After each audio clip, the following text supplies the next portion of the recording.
Ok? Vamos então ler, mesmo assentados, mas com reverência, a palavra de Deus. Ajuntaram os filisteus as suas tropas para a guerra, e congregaram-se em Socó, que está em Judá, e acamparam-se entre Socó e Azeca, em Éfes Damim. Irmãos, não coloquem nome de ninguém desses aqui, tá? Socó, Éfes Damim, Azeca, meu Deus do céu. Porém Saul e os homens de Israel se ajuntaram e acamparam no vale de Elá, e ali ordenaram a batalha contra os filisteus. Estavam estes no monte do lado da lenha os israelitas, no outro monte do lado da Quém, e entre eles o vale. Então saiu do arraial dos filisteus um homem guerreiro, cujo nome era Dinei, não era Dinei, irmãos, Golias, de Gate, da altura de 6 côvados e 1 palmo. Trazia na cabeça um capacete de bronze e vestia uma couraça de escamas, cujo peso era de 1000 siclos de bronze. Trazia caneleiras de bronze nas pernas e um dardo de bronze entre os ombros. A haste da sua lança era como do eixo de tecelão, e a ponta da sua lança de 600 siclos de ferro. E diante dele ia o escudeiro. Parou, clamou às tropas de Israel e disse-lhes: para que saiais, formando vós em linha de batalha? Não sou eu filisteu, e vós servos de Saul? Escolhei dentre vós um homem que desça contra mim. Se ele puder pelejar comigo e me ferir, seremos vossos servos. Porém, se eu o vencer e o ferir, então sereis nossos servos e nos servireis. Disse mais o filisteu: hoje afronto as tropas de Israel. Dai-me um homem para que ambos pelejemos. Ouvindo Saul e todo o Israel essas palavras do filisteu, espantaram-se e temeram muito. Aqui nesse trecho, nós vimos aqui instalado uma guerra. Instalou algo poderoso para que nós possamos aprender com a vida de Davi, com a vida de Saul, com a vida de Golias, com os filisteus, com os israelitas. Provavelmente, não sei, porque eu não gosto muito de dizer que eu gosto de pregar em série e fazer uma série de mensagens, porque eu gosto de ser submisso à voz de Deus. O que Deus manda pregar, a gente prega. Eu prefiro ser assim. Hoje, eu quero dizer para você, eu preciso vencer os gigantes da vida. Existem gigantes da nossa vida. Existem gigantes que se colocam diante de nós. Existem gigantes que nós criamos, gigantes que podem ser evitados, gigantes imaginários, mas existem gigantes. E hoje o que mais se coloca na nossa frente são gigantes. E através dessa história de Davi e Golias, eu quero mostrar para você que gigantes, quando se levantam contra nós, têm um fim proveitoso. E nós vamos aprender sobre isso. A história de Davi é um dos trechos bíblicos mais lindos que eu gosto de estudar, e é um dos livros que eu mais estudei na minha caminhada cristã. É um livro maravilhoso. Ok, vamos pensar um pouquinho então sobre a vida de Davi. Por que Davi entrou no cenário de tudo? Por que Davi entrou nessa circunstância? Davi, quando chegou nessa época de ir até aonde o povo de Israel estava, ele tinha por volta de 16, 17 anos. Ele era pequeno, ele era sisudo, ele era ruivo. Então, você percebe que, glória a Deus por isso, que ele era ruivo, né? Mas ele era pequeno, perto de um grande guerreiro. Mas antes de Davi vencer Golias, ele foi preparado para essa batalha. Ele foi tratado, foi planejada essa batalha. E eu quero dizer aqui para você que, quando o povo de Israel foi afrontado, Davi ouviu o que estava acontecendo. E nós vamos aprender tudo isso aqui sobre a história de Davi. Mas eu gostaria de definir um pouquinho Golias.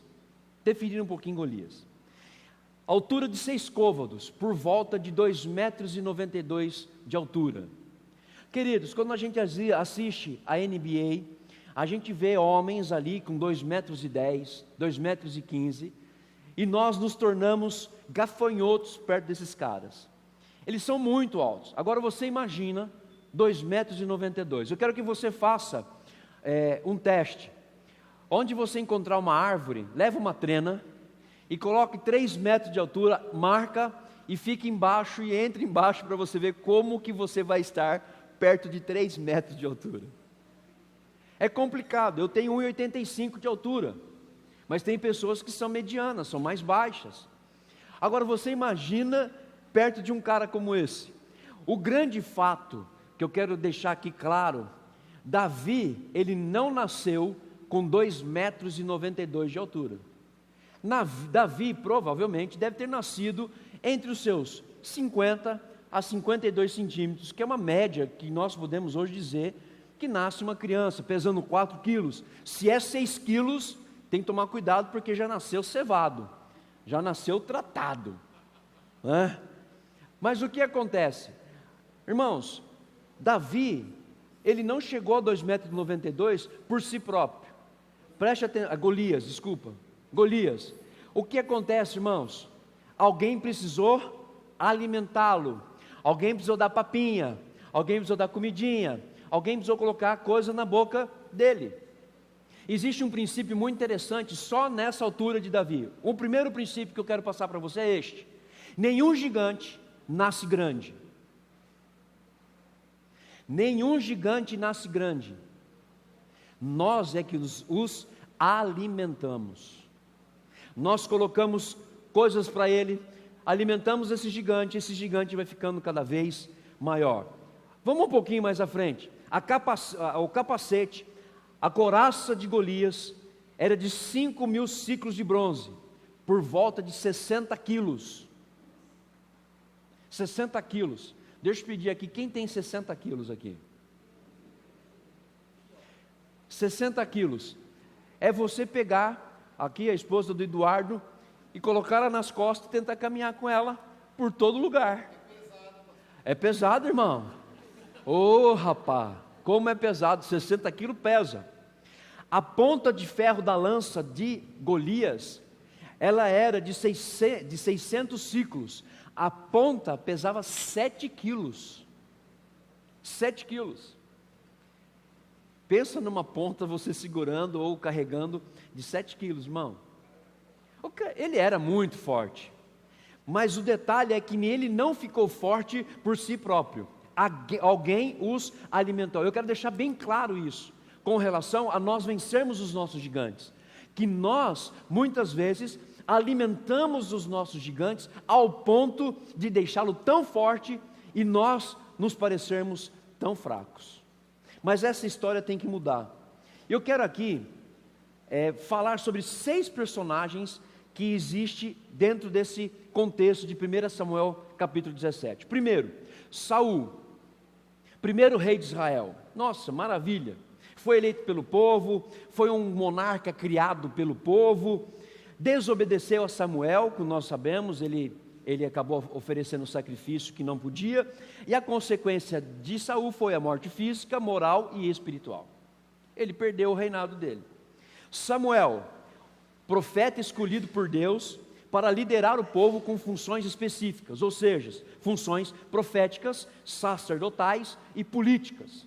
Então todo profeta no Antigo Testamento tem o seu fundo político também.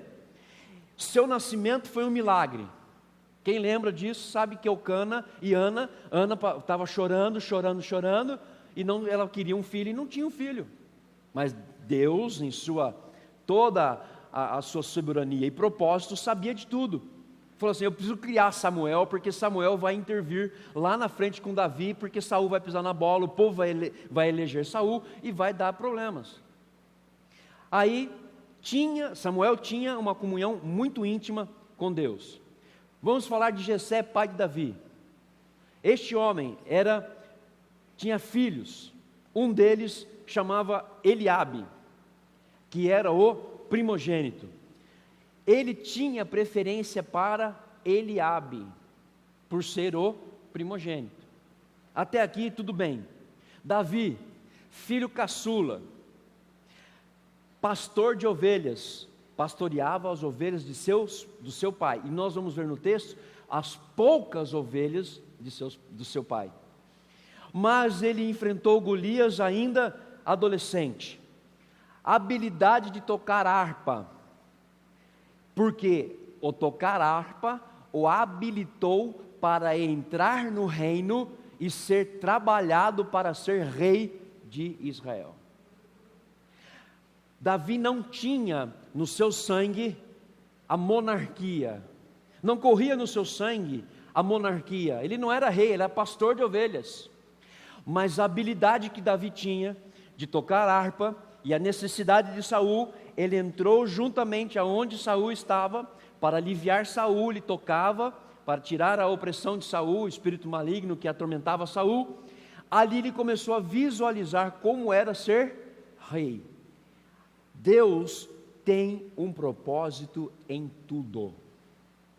Eu vou dizer para você, meu querido irmão, minha querida irmã, no momento em que você foi criado, Deus já tinha traçado para você um propósito específico. Deus já traçou um propósito específico. Vamos lá agora para Golias, camarada maravilhoso esse, principal guerreiro dos filisteus. Usava armas terríveis que em um só golpe degolava as pessoas. Ao fio da espada era um golpe só, partia as pessoas ao meio. Durante 40 dias afrontou o povo judeu. Ele humilhava. E a importância de tudo é que Golias também tinha irmãos gigantes. Vamos pensar um pouquinho agora, qual o propósito da batalha? Por que da batalha? Por que precisou Golias se levantar contra Israel, contra os judeus? E por que Davi, tão pequenininho, teve que ir lá para mostrar a glória de Deus? O propósito de uma batalha é sempre este, escrevam isso: nunca despreze uma batalha. Eu vou fazer uma pergunta, não precisa levantar as mãos. Quem daqui passa por lutas? Quem daqui enfrenta batalhas? Quem daqui está muitas vezes sendo oprimido pelo inimigo, ou os gigantes que se levantam? Eu vou dizer para você, não despreze essa batalha. Comece a partir de hoje pedir para Deus mostrar qual é o propósito dela. Por que nós enfrentamos isso? Por que nós passamos por isso? Eu vou abrir aqui um parênteses aqui muito importante, porque eu fiz o dízimo e eu falei sobre a situação que nós passamos. Essa semana é uma situação crítica para a nossa igreja, que nós temos contas altíssimas para pagar. É uma batalha todo mês é uma batalha, todo mês. Agora, eu comecei a perguntar para Deus o porquê de toda essa batalha. Tem um propósito, irmãos, é propósito de crescimento. Deus está nos apurando, Deus está nos transformando a ser uma igreja comprometida, fiel, compromissada com a palavra de Deus, obediente. Deus sempre tem algo específico, Deus tem algo específico nas batalhas. As batalhas pessoais, Deus tem algo específico. Nas batalhas externas, Deus tem algo específico. O problema é que muitas vezes eu fico desesperado ao ver uma situação, aquela situação é tão grande que eu fico impotente. Passo a perder a coragem, a fé e a criatividade. Na batalha você tem que usar a criatividade, irmão. Tem que usar fé e tem que ter coragem. Uma das grandes coragens que nós precisamos ter é falar, é produzir som que saia da nossa boca e que coloque medo no inimigo. Eu só posso falar coisas que saiam da minha boca para colocar medo no inimigo se eu estiver cheio da palavra de Deus, trazendo para os nossos dias atuais. Hoje o inimigo tem assolado o povo de Deus, o inimigo tem feito bagunça no povo de Deus e o povo está quieto. Por quê? Porque não está pronunciando nada.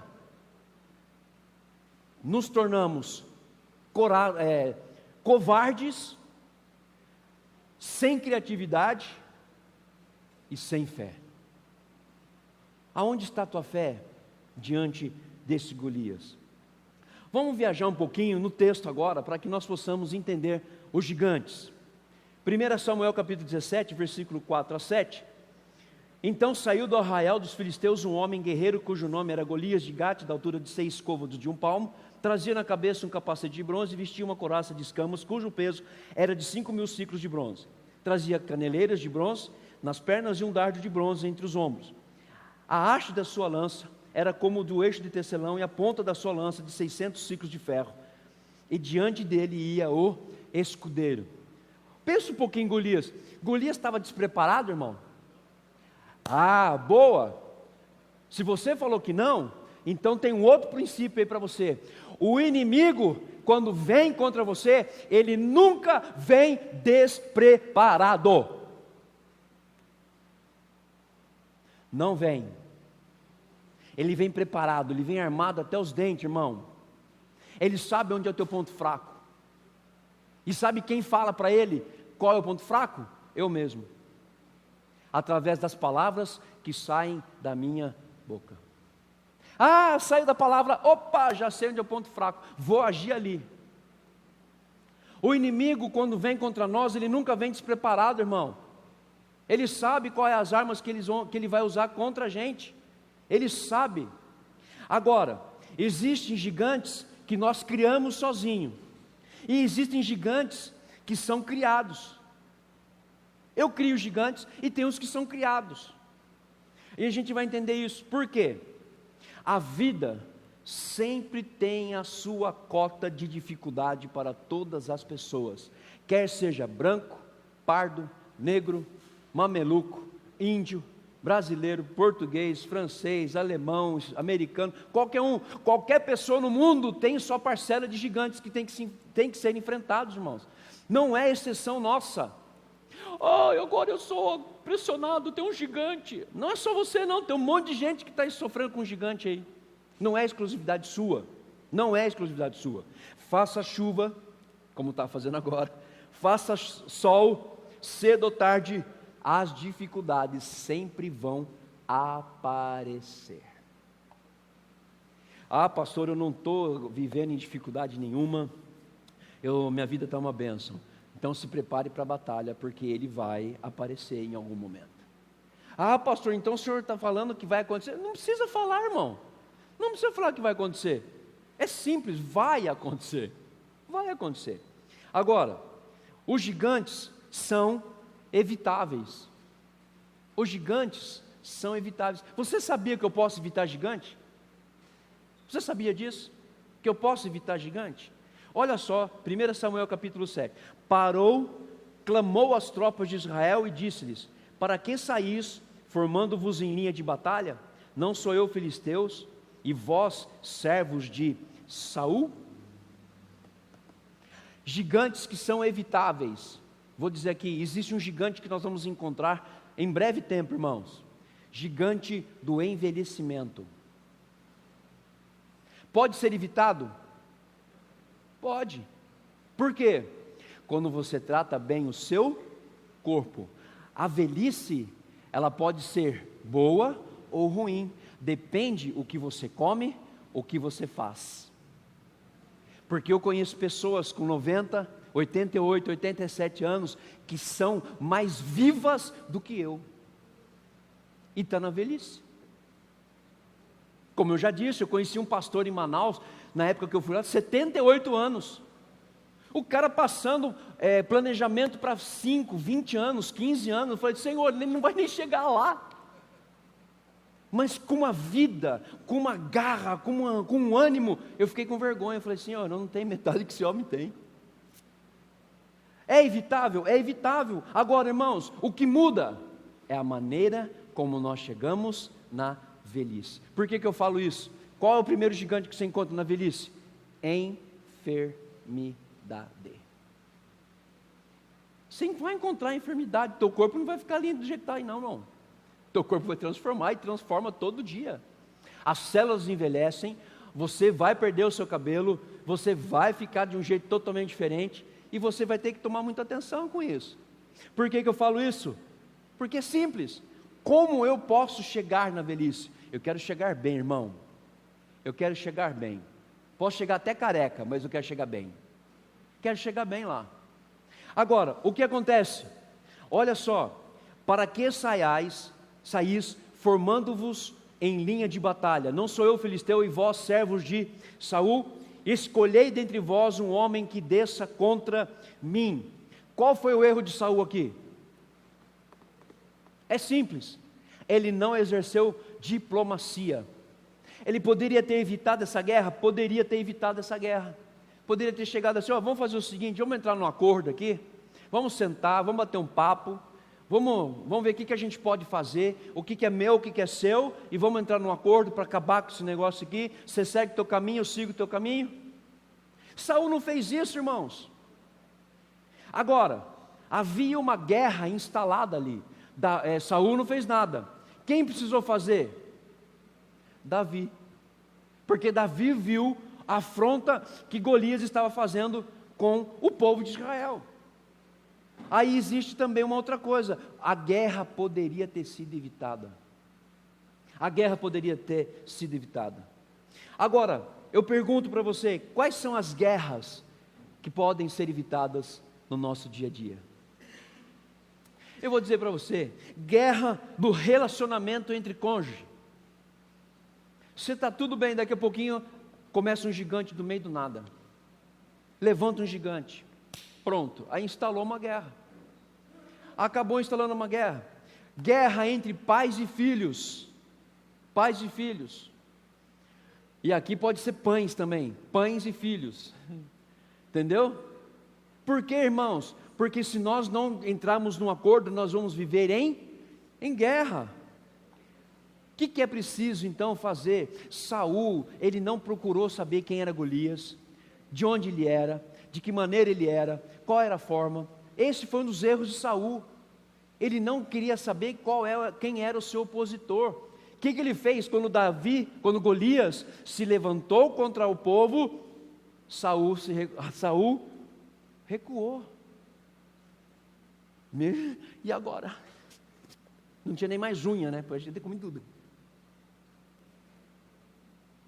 O que eu quero dizer para você é, se você passa por lutas, por provas e gigantes se levantam, peça para Deus identificá-los para você. Quem é esse gigante? Da onde ele surgiu? Por que ele surgiu? Qual foi a situação que aconteceu para que isso fosse instalado dentro da minha casa, na igreja, no meu trabalho, com os meus funcionários, com os meus filhos, com alguém que eu criei um gigante? Nós vamos pedir para Deus, porque senão, se nós não realizarmos acordos, e se nós não destruirmos os gigantes, não haverá paz. Não vai haver paz. Olha só que interessante, saber com quem você está lidando, poupará grandes esforços. Pergunta, esse jovenzinho vai conseguir alguma coisa com esse carinha aqui? Não conhece. O salmista Davi deixou claro em Salmo capítulo 34, versículo 14 o seguinte: aparta-te do mal e pratica o que é bom, procura a paz e empenha-te por alcançá-la. Tem gente que tem prazer de fazer guerra, tem gente que tem prazer de criar guerra onde não existe. Queridos, olha só o que diz Romanos capítulo 12, versículo 17 e 18.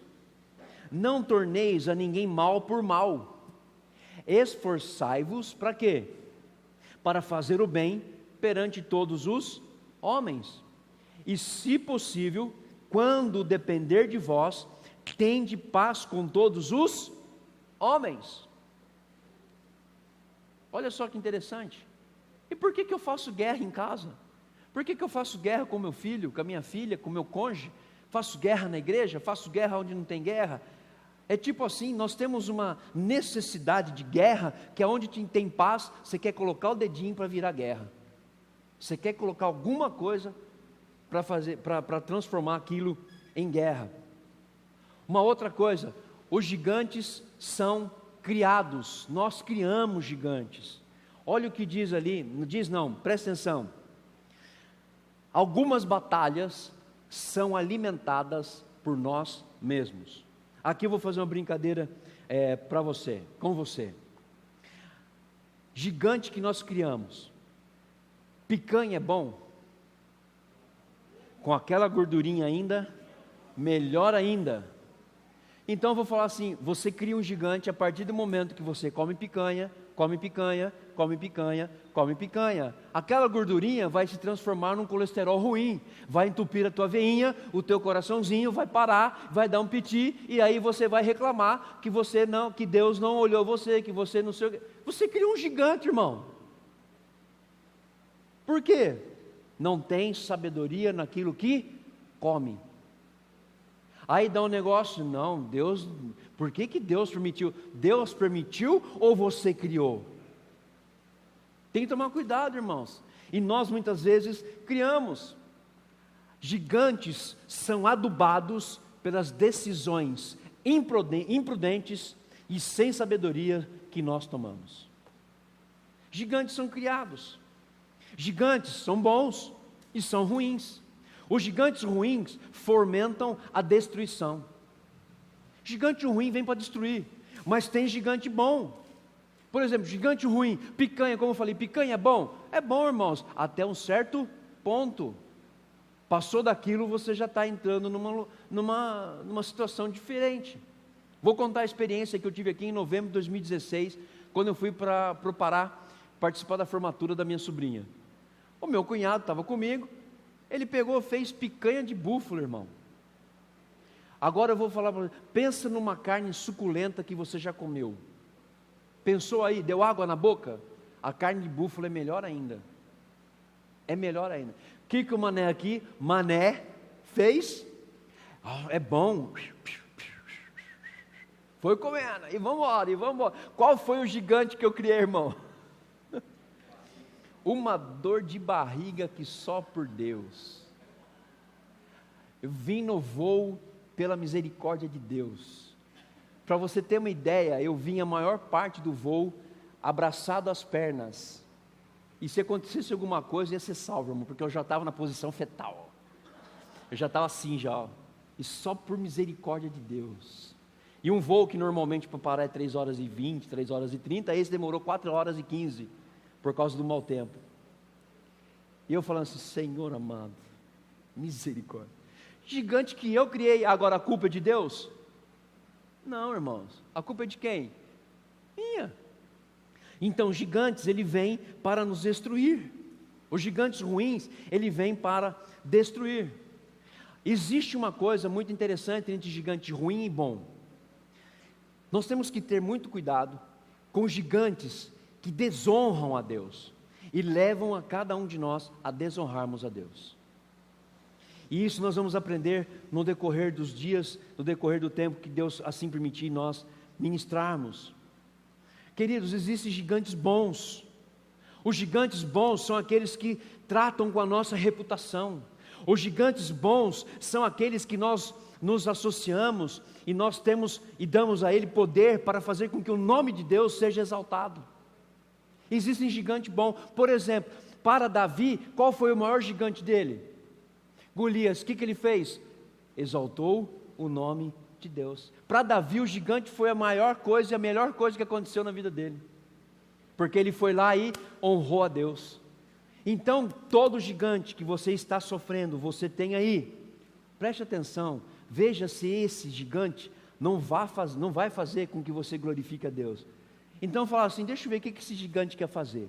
E esse gigante vai fazer com que eu honre a Deus ou desonre a Deus. Se é para desonrar a Deus, bate em retirada, sai fora, e nós vamos aprender isso. Eu só vou abrir aqui um parênteses dizendo, qual foi um dos gigantes ruins para Davi?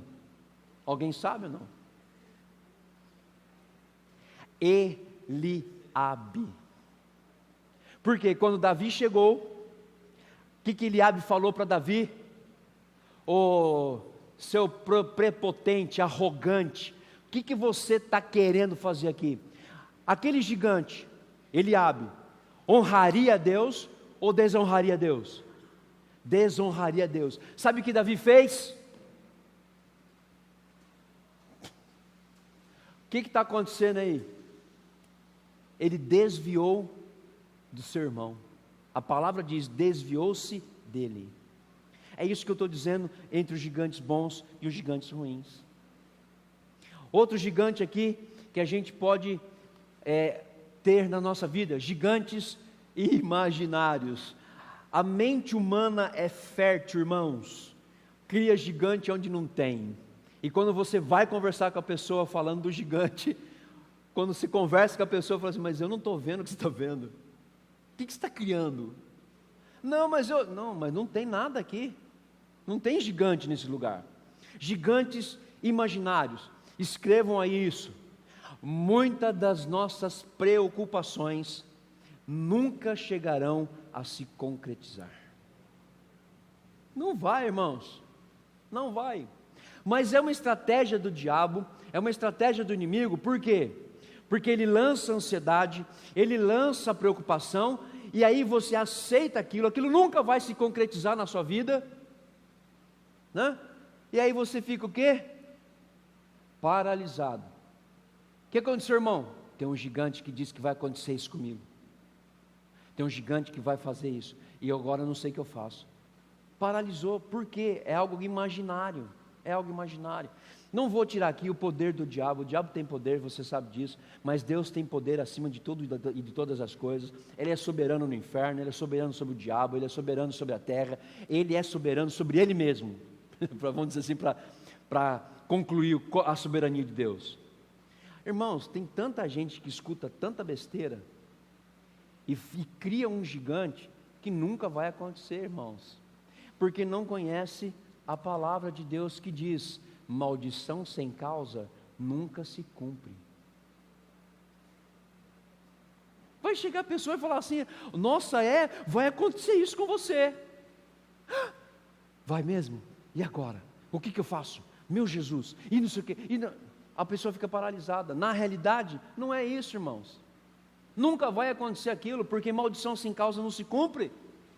Então nós vamos conhecer a palavra do Senhor. Não faça tempestade em copo de água.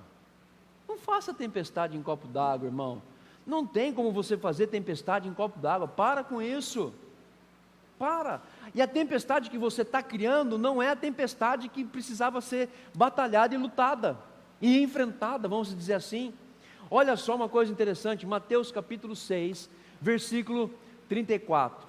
Mateus 6, 34. Olha só o que diz aqui. Se você quiser abrir comigo. Mateus capítulo 6, versículo de número 34. Portanto, não vos inquieteis com o dia de amanhã, pois o amanhã trará os seus próprios cuidados. Basta o seu dia o próprio mal. Tem gente pensando no amanhã e não está nem aqui nesse momento agora, está pensando no que vai fazer amanhã, olhando a agenda, pensando na agenda de amanhã, pensando no almoço daqui a pouco. Daqui a pouquinho você está lá fazendo almoço, se levanta um gigante, você não vai saber agir da forma correta diante desse gigante. 1 Samuel capítulo 17, versículo 9. Será que você se vê assim? É um gato ou é um leão? Tudo depende de como você se enxerga. Tudo depende da maneira que você vê. 1 Samuel capítulo 17, versículo 9, diz o seguinte: se ele puder pelejar comigo e me ferir, seremos vossos servos. Porém, se eu o ferir, então serei nossos servos e nos servireis. A primeira tentativa de Golias foi intimidar o povo. Agora eu quero dizer para você, será que você não precisa descobrir os gigantes que valem a pena batalhar? Tem gigantes que vale a pena batalhar. Vamos dar um exemplo aqui. Davi poderia chegar para Eliabe e começar a bater boca com Eliabe. Pô, mas por que você está falando isso? Foi o pai que mandou trazer pão e queijo para vocês, para que eu viesse aqui, olhasse a batalha e mandasse notícia. Mas por que você está falando isso? Poderia começar uma discussão ali, não poderia? Era um gigante que valia a pena discutir? Não, o que ele fez? Ele foi atrás do que valia a pena. Vale a pena. Existem batalhas que vale a pena batalhar. Um exemplo disso, todo trabalhador que sai de manhã para o seu trabalho, pega o seu carro, pega a estrada, vai trabalhar. Esse é um gigante que vale a pena batalhar, irmão. Vale a pena. E tem que valer a pena. As crises conjugais e familiares, vale a pena batalhar, irmãos? Vale a pena batalhar pela sua família? Vai, Neemias fez isso. Quando reconstruiu o muro de Jerusalém, pegue as famílias, pegue os seus filhos, vamos batalhar juntos, não desanime, não deixe ninguém para trás, porque nós vamos vencer. E em 52 dias ele reconstruiu o muro de Jerusalém. Valeu a pena aquela batalha, valeu a pena. Vale a pena você batalhar pelos seus filhos? Vale a pena. Vale a pena você batalhar pela igreja? Vale a pena, porque este é o lugar que Deus nos deixou para nós nos reunirmos como corpo de Cristo. Vale a pena você investir, vale a pena você pagar, ajudar-nos a pagar o aluguel, ajudar a pagar as contas, vale a pena. Por que eu digo isso? Porque logo esse lugar nós não vamos estar tendo condições de receber muitas pessoas, porque vai estar cheio. Eu creio nisso. O gigante está dizendo ao contrário, o gigante está falando ao contrário, o gigante mostra as coisas contrárias. O planejamento de um gigante é mostrar tudo aquilo que nós não queremos ver, mas nós vemos. Qual é o sentido? Ou eu mudo a visão, ou eu mudo o plano. Eu tenho que mudar a visão e o plano. Qual é o plano de Deus? Não é o plano do gigante, não é o plano do inimigo. Davi sabia do plano de Deus. A coragem desse menino sisudo, desse menino pequeno de 16, 17 anos, uma coragem que talvez se eu estivesse na condição dele, não teria condições. Ele falou para o gigante Golias: quem és tu, incircunciso filisteu, para afrontar o Deus vivo? Quantas vezes diante dos gigantes nós chegamos e falamos isso para ele? Chegamos para o gigante e dizemos assim: quem és tu? Cara de tatu. Quem é você para vir aqui e começar a falar isso? Aqui não, aqui tem um cara, aqui tem uma pessoa que teme o Deus vivo. Então tome cuidado com os gigantes que cercam vocês, os gigantes que vêm na nossa vida. Vale a pena batalhar por uma tarde de artesanato? Vale a pena, irmão. Vale a pena. Por uma vida que vai chegar aqui? Vale a pena. Já valeu a pena. Já valeu a pena. Eu espero que não seja uma, mas que em pouco tempo seja 10, 20, 30, não sei quantas vão aparecer, mas pode aparecer. Agora o gigante está dizendo assim: tu fez, não vai aparecer ninguém. Não vai vir ninguém, não vai aparecer nenhuma mulher aqui, não tem importância. Não apareceu mulher, nós vamos colocar o joelho no chão e nós vamos orar, nós vamos clamar, nós vamos batalhar, porque vale a pena batalhar por pessoas que não conhecem a Cristo. Vale a pena, vale a pena. Um menininho piquititico, 16 a 17 anos, afrontou o exército filisteu. Não foi Golias, foi exército filisteu. Agora o que nós temos feito? Nós temos aceitado o inimigo falar e a gente fica quieto. Eu vou dizer uma coisa para você: existem tantas coisas que acontecem com a gente que nós deixamos de glorificar a Deus.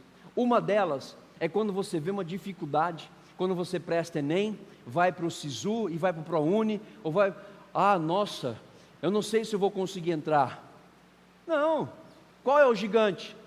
Senhor, esse gigante, eu vou passar, eu vou entrar, eu vou conseguir fazer o que tem que fazer, eu vou entrar na melhor universidade, eu vou conseguir a melhor pontuação.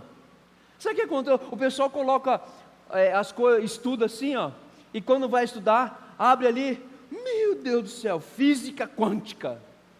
Eu não sei como é que faz isso. Pronto. Peça ajuda aos universitários, peça ajuda a Deus. E tudo que nós vamos fazer tem que glorificar a Deus. Tem que glorificar a Deus. Eu sei que alguns aqui vão entrar na universidade, em breve tempo vão estar indo para a universidade. Qual é o propósito de você ir na universidade? Qual o propósito que você vai ter na universidade? Lá na universidade, vocês vão enfrentar, aqueles que estarão indo, vão enfrentar gigantes. E não serão poucos, serão muitos. Muitos. A diferença é, você vai honrar ou desonrar a Deus? Você vai associar com pessoas que honrem ou pessoas que não honram a Deus? Você cria os seus gigantes, e muitas vezes os gigantes que valem a pena estão sendo desprezados. E isso é ruim, irmãos, isso é ruim. Vale a pena, por exemplo, lutar contra o gigante da depressão. E eu tenho aqui nesse lugar pessoas que passaram por depressão e venceram, e estão vencendo todos os dias. E glória a Deus por isso, testemunho vivo de vencer gigantes. Pessoas que vencem a ansiedade, temos pessoas que vencem a ansiedade, gigante da ansiedade. Temos gigantes, nós temos gigantes. 1 Samuel capítulo 17, versículo 10.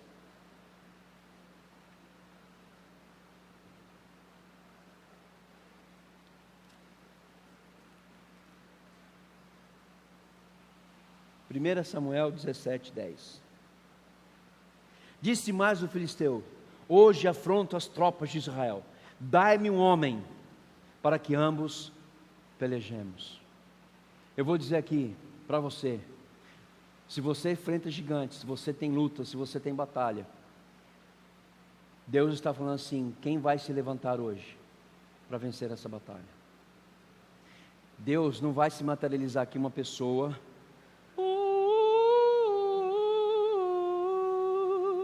anjos voando, e vão pelejar sobre você, vai passear sobre a sua vida, e vai chegar: ó caríssimo irmão, eu vim agora, mando de Deus para te ajudar, eu vim aqui agora, qual é a tua luta? Passa aqui por favor quais são as suas lutas que eu vou pelejar para você. Irmão, tenha dó, né? Aqui, Filisteu chegou assim: dai-me um homem para lutar comigo. Talvez o inimigo está falando o que para você hoje? O seu inimigo está dizendo assim: eu quero saber, você vai lutar ou não vai? Você vai fazer alguma coisa ou não vai? Porque eu estou aqui, enquanto estou aqui eu estou te dominando. Eu vou dizer uma coisa para você: Deus chamou a cada um de nós para sermos dominadores, conquistadores, e não ser dominados. Nós não fomos criados para serem dominados, nós somos criados para dominar. E se o inimigo está levantando hoje, quem é que vai se levantar hoje para lutar contra ele? Anjos? Não, irmão, é eu e você. Nós vamos lutar contra isso. A dificuldade de Saul não era o tamanho do exército filisteu. A dificuldade de Saul era ver o tamanho do gigante. O que fez Saul recuar foi o tamanho do gigante e não o exército. Não tem como, irmãos, porque em Cristo, com Deus, eu salto muralhas. Eu salto muralhas. Pode vir um exército contra mim, porque Ele é por mim. O salmista falou dizendo assim: caiam 1000 à minha direita e 10.000 à minha esquerda, eu não serei atingido. É um versículo maravilhoso? Eu vou pregar um dia sobre isso. Para não ser atingido, você tem que estar na linha, você tem que andar direitinho com Deus, porque só Deus protege aquele que está andando na linha. Andou fora dos mandamentos de Deus, você está dando brecha para o inimigo vir te destruir. Tudo posso naquele que me fortalece. Esse é o meu versículo lema, pastor. Você pode tudo mesmo? Então está bem. Quando Paulo falou isso, ele estava dizendo para a igreja: você pode todas as coisas, desde que tudo que você faça esteja dentro dos padrões daquilo que Deus havia escrito. Aí eu posso todas as coisas, mas eu vou na balada, sabe? Vou na balada lá, eu posso, Deus está comigo. Eu estou lá roubando, Deus está comigo. Posso todas as coisas naquele que me fortalece. Não pode não, irmão. Entenda esse versículo não está dizendo exatamente o que você está pensando não. Posso todas as coisas? Posso, mas desde que eu esteja andando dentro dos preceitos, dentro das características de um verdadeiro cristão, daquilo que Deus pede para nós todos os dias. Isso dá uma mensagem, mas não vou falar sobre isso não. Agora, Saul deveria ter chamado o povo. Chegado, galerinha, chega aqui, vamos lá. Tem um doido ali, maluco, afrontando a gente. O que nós vamos fazer? Ele fez isso? Não, porque ele não entendeu a grande estratégia que diz o seguinte: essa é uma estratégia maravilhosa. Se derrubarmos a viga certa, o castelo inteiro ruirá. Davi foi na estaca certa. Ele falou assim: é tu que vem? Não, é eu que vou. E a hora que ele derrubou o gigante Golias, todo o exército filisteu, Vazou, irmão. Vazou. Eu vou pregar isso algum outro dia, mas lembra que eu falei assim, e diante dele ia o escudeiro? Porque provavelmente o escudeiro levava as armas de Golias, provavelmente. Quando Golias se levantou contra Davi, ele falou assim: hoje mesmo, Zezinho, é tu mesmo, é eu estou falando, Golias falando contigo aí, hoje tu mesmo, eu mesmo vou dar a sua carne para as aves do céu e para as bestas do campo, elas vão comer você. O que Davi fez? Puxa, é verdade, é verdade, é verdade. É isso que está escrito aí? Não. Davi chegou e falou assim: peraí, é o contrário. Hoje mesmo eu vou dar a sua carne para as aves do campo, para as aves de rapina. Eu vou fazer isso. E a Bíblia diz que quando ele falou isso, ele já tinha pego a sua funda, as 5 pedrinhas do ribeiro, e tem um fundamento maravilhoso quando se fala em pedra de ribeiro. Você pega a pedra de ribeiro, ele já estava lá e falou assim: não, é eu que vou fazer. E quando ele falou isso, ele já saiu ao encontro de Golias, não deixou tempo para Golias respirar.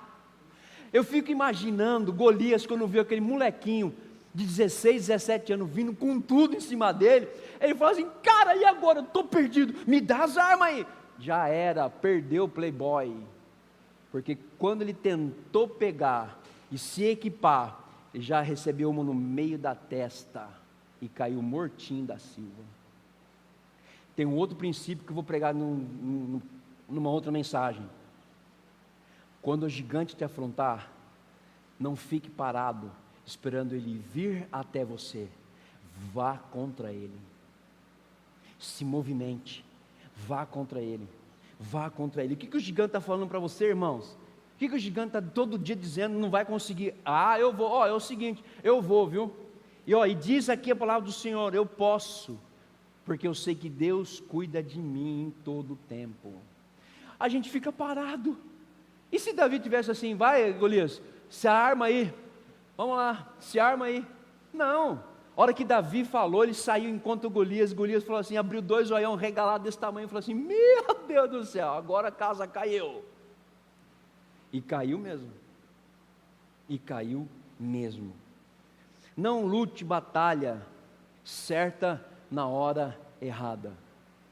Davi esperou o momento certo, com a sua funda e as 5 pedrinhas. Ele esperou o momento certo. A hora que o gigante falou, ele saiu ao encontro do gigante. Não queira fazer vingança contra o seu gigante, porque a vingança pertence a Deus. Nunca vá contra um gigante certo com arma errada. Então vamos lá. Eu vou fazer uma pergunta aqui para você, vamos ver se você entende isso. Você consegue matar um elefante com uma tiradeira? Sim ou não? Pensa num gigante. Só o bebezinho, quando nasce, já nasce com quase 3 toneladas. Você consegue matar com uma tiradeira? A pele do elefante é grossa, irmão. Para você entrar uma flecha ali, não é fácil não. Imagina a tiradeira. Arma errada, irmãos. Arma errada. E o gigante é até o gigante certo, mas você está usando arma errada. E nós usamos arma errada todo o tempo. Esquecemos de usar a palavra de Deus, que é a arma certa para o gigante certo. Porque quando você fala da palavra de Deus, algo transformador acontece. E eu vou dizer uma coisa para você, escreve aí: quando eu uso a palavra de Deus, eu transformo a realidade na qual eu estou vivendo. É o único livro que pode mudar a sua realidade. É o único livro, não muda, não tem como. Não existe uma fórmula certa, uma fórmula pronta ou uma receita que nos mostra a hora de falar e a hora de calar. Você tem que ter o quê? Sabedoria. Olha só o versículo 11: ouvindo Saul e todo Israel essas palavras do filisteu, espantaram-se e temeram muito. Eles temeram Golias. Qual o gigante que hoje você está temendo, irmãos? que você está espantado.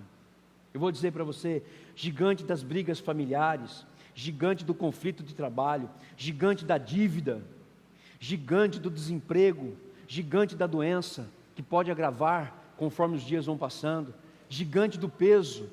Tem gente que fala, nossa, eu estou pesado, eu preciso emagrecer, mas continua comendo picanha, irmão. Continua comendo picanha, continua comendo gordura, continua comendo doce, continua comendo. Para! Então você tem que parar, você está alimentando esse gigante. Se você quer perder peso, entra numa dieta e seja firme naquilo que você quer. Gigante do cartão de crédito, irmão. Quantas vezes a gente faz dívida no cartão de crédito, aí chega no final no rotativo, você paga o rotativo, não paga a integral, você paga parcelado, no outro mês dobrou a dívida. Aí o que acontece, irmão? Nossa, Deus não está me ajudando. Deixa eu te perguntar, foi Deus que gastou com o seu cartão de crédito? Foi Deus que gastou com o seu cartão de crédito? Não, foi você, irmão. Você que gastou, você que teve vontade de gastar, não foi Deus. Então tenha prudência, porque nós criamos esses gigantes. Gigante da desvalorização. Sabe aquela coisa, ninguém gosta de mim, ninguém me valoriza. Você precisa que alguém te valorize?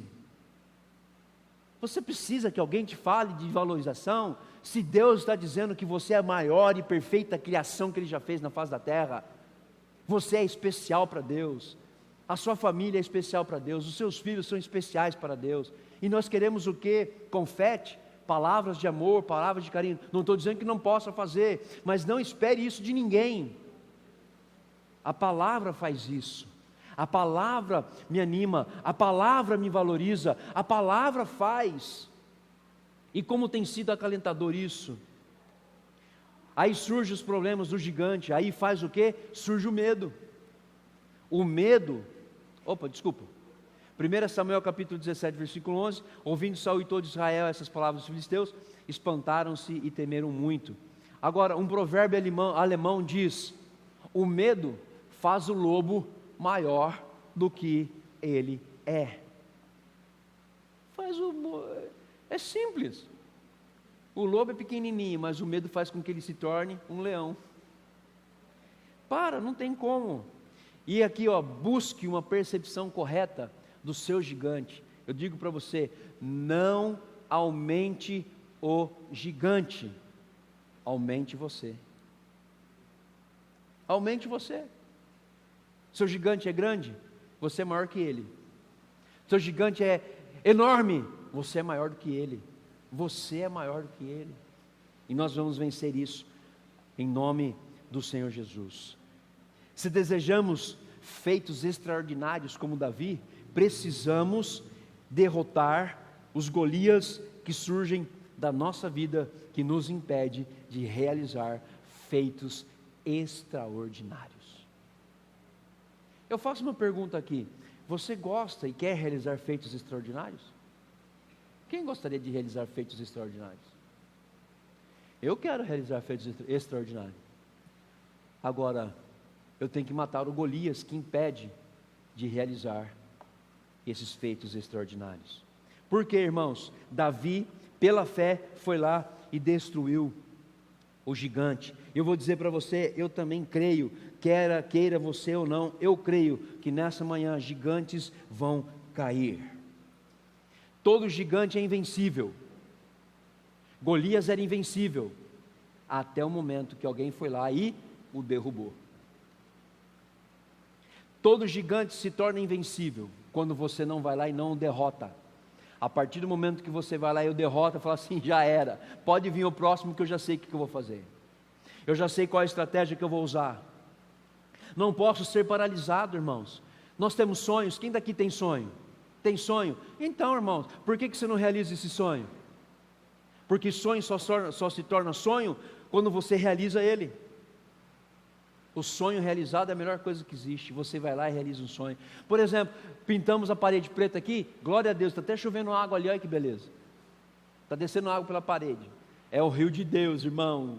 O rio de Deus está descendo aí, irmão. Não foi bonito? Foi, realizou. Agora, e se nós não pegássemos e não fizéssemos? Ai, nós queríamos tanto uma parede preta. Ai, nós queríamos tanto a lycra ali. Mas... Não, foi colocado um sonho, foi colocado um planejamento, e nós realizamos com a ajuda da igreja, graças a Deus por isso. Queridos, para encerrar, eu quero dizer duas coisinhas rapidamente para você. Tem muito gigante, que eu vou denominar hoje como gigante da maionese. Gigante da maionese. Tem nego, tem nega, tem homem, tem mulher, que cria gigante da maionese, coisas que viajam na maionese, e quando você vê, fala assim, o que é isso, meu pai? Não tem meio, não tem início, não tem meio, não tem fim, não sei aonde essa pessoa vai chegar. Tome cuidado com o gigante da maionese, achando que isso que você está pensando em fazer, vai ter algum fim proveitoso. Na realidade, o gigante da maionese é o seu ego, a sua vontade. E não é assim que tem que funcionar. Uma estratégia maravilhosa: não espere o gigante ficar grande para depois destruí-lo. Já ouviu falar que lá mata no ninho, irmão? Mata no ninho. Descobriu, vai lá e mata no ninho. Não deixe ele ficar grande. E por último, nós precisamos vencer o nosso gigante todos os dias, vencer os gigantes da vida. Queridos, muitos saem da igreja porque não aprenderam a vencer gigantes. Não aprenderam a vencer gigantes. Criam gigantes aonde não tem. E preste atenção, se você não destruir o gigante que te assombra e te assola, não vai existir igreja que vai fazer isso por você. Não vai existir igreja. Porque o que transforma, o que mata um gigante não é a igreja, é a palavra de Deus. Você pode estar hoje aqui, amanhã acolá, depois da colar lá no outro lar, depois no outro lá colar, depois do acolá colar com do outro lá colar, e do outro lá colar. E o gigante te assombrando por onde você passa. Não estou dizendo que nós somos melhores, mas a receita para você matar o seu gigante e destruir o seu gigante chama-se Palavra de Deus. Estude esse livro, porque você vai vencer os gigantes da vida. Que Deus abençoe a sua vida, em nome do Senhor Jesus. Amém? Glória a Deus.